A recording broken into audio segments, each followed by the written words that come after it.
Hello everyone, praise the Lord, welcome to Daily Devotion.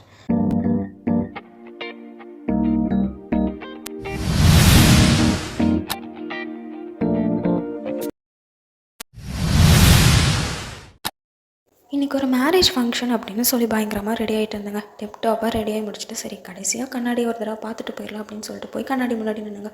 அப்போ தான் தெரிஞ்சு நான் போட்டிருந்த ட்ரெஸ்ஸும் எனக்கு பர்ஃபெக்டாக இல்லை, நான் வச்சிருந்த ஹேர் ஸ்டைலும் எனக்கு செட் ஆகலை, நான் போட்டிருந்த ஜுவல்ஸுமே எனக்கு செட் ஆகலைன்னு தெரிஞ்சுது.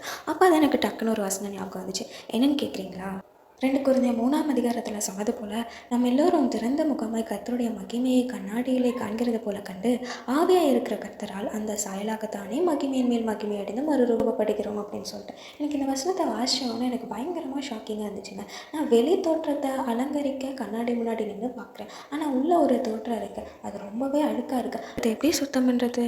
ஆமாங்க, அவர் நம்மக்கிட்ட பேசி நம்ம அழுக்கெல்லாம் அவர் சுத்தம் பண்ணி கொடுக்கணும்னு நினைக்கிறாரு. அதனால தான் நீதிமொழிகளில் கூட ஒரு வசனம் இருக்குது, மகனே மகளே உன் இருதயத்தை எனக்கு தான் அப்படின்னு சொல்லி சொல்கிறார். நீ தான் நான் அதை பர்ஃபெக்டாக கழுவி தரேன் அப்படின்னு சொல்லி சொல்கிறாருங்க. ஆமாங்க, அது மாத்திரம் இல்லை, அதுக்கு மேலே படிக்கும்போது நீங்கள் மறுரூபப்படுவீர்கள் அப்படின்னு சொல்லிட்டு எனக்கு அந்த டைமில் ஒரு விஷயம் ஞாபகம் இருந்துச்சு. அதுக்கு முன்னாடி எல்லாத்தையும் எடுத்து கண்ணாடியெல்லாம் பார்க்காம எடுத்து வச்சு எல்லாத்தையும் ரெடி பண்ணி வச்சுட்டேன். ஆனால் கடைசியாக நான் போய் கண்ணாடியில் நிற்கும் போது தான் தெரிஞ்சுது, எதுவுமே பர்ஃபெக்டாக இல்லை அப்படின்னு சொல்லிட்டு.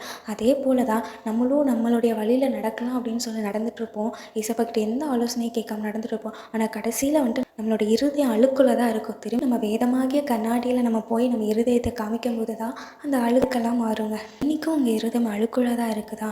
என்னோடய இருதயம் அழுக்குள்ள தான் இருக்குங்க. இன்றைக்கே போய் நான் வேத வசனத்தை வாசிக்க ஸ்டார்ட் பண்ண போகிறேன். நீங்கள் எப்படி?